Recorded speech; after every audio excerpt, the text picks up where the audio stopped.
Good afternoon, everybody, and thank you for this opportunity to speak to you today about the issue that affects us all, and that is our journey towards achieving net zero emissions. The term net zero is becoming more and more part of our daily conversations, but what does it really mean? And more importantly, how do we make it a reality?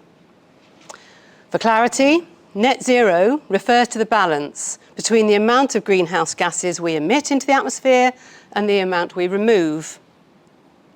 Simply put, it's reaching a point where we are no longer adding to the overall accumulation of harmful emissions that contribute to global warming. So to achieve net zero, we need to reduce our total greenhouse gas emissions in line with the SBTi, so science-based targets of 90%, and offset the remainder through methods such as carbon capture, reforestation, and renewable energy investments. The urgency of reaching net zero cannot be overstated. Our planet is experiencing rising temperatures, melting glaciers, extreme weather patterns, and loss of biodiversity. Events, of course, that are all largely driven by human activity. If we continue on our current path, the scientists warn that the consequences will be dire.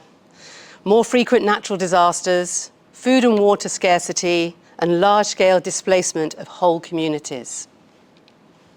Reaching net zero by 2050 is essential to limiting global warming to 1.5 degrees Celsius above pre-industrial levels, as set in COP21 back in 2015, at the same time as the Paris Agreement was established.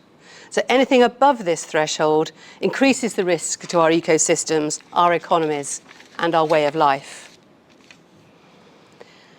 Achieving net zero requires a holistic, collective effort that spans across industries, governments, and individuals.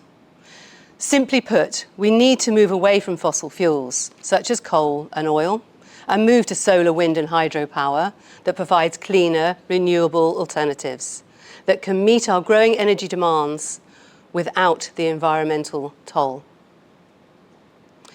Next, we need to innovate and adapt to new technologies. Carbon capture and storage technologies are becoming more viable. These systems trap emissions before they reach the atmosphere and store them underground. In addition, advancements in energy efficiency, electric vehicles, and green manufacturing are key to reducing emissions in sectors that have traditionally relied on carbon-heavy processes. We also need to support policy and legislation, and even get involved in lobbying for it. Governments play a pivotal role in setting the framework for a net zero future. Carbon taxes, renewable energy incentives, and strict emission regulations are necessary to accelerate the transition. All businesses in all sectors must play their part by committing to more sustainable practices, whether it's investing in sustainable supply chains, reducing waste, or adopting green technologies. The private sector has an enormous role to play.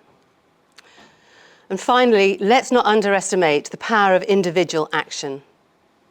Each of us can make a difference through the choices we make every day, using energy-efficient appliances, driving less, recycling more, participating in the sharing economy, and supporting businesses that prioritize sustainability. Every action, no matter how small, contributes to the larger goal. The path to net zero is not easy, and it requires bold, decisive action. But we have the knowledge, the technologies, and the potential to reshape our world into a sustainable, equitable, and prosperous one. This is not just about preventing disaster, it's about creating new opportunities. Green energy industries are already generating millions of jobs. Sustainable practices are building healthier communities, and innovative technologies are creating cleaner and more resilient economies. We stand at the crossroads of history with a chance to redefine our legacy for future generations. In conclusion, the Reaching Net Zero is not just a lofty goal, it's our only option. Together, we can drive the change, need to protect our environment, for it's inviolable for the future. Thank you.